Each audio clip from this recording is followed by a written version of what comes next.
في مثل ألماني بيقول Da liegt der Hund begraben.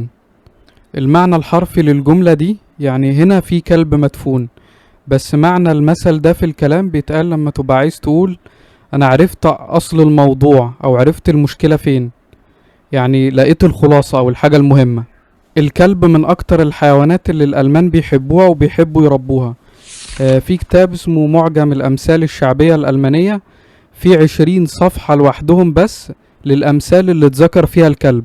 في أساطير في العصور القديمة بتقول إن الألمان كانوا بيدفنوا الكنوز تحت الأرض وبيحرسوها بالسحر والتعويذ، فكانوا بيدفنوا معاها كلب أسود كنوع من السحر عشان يحرس الكنز.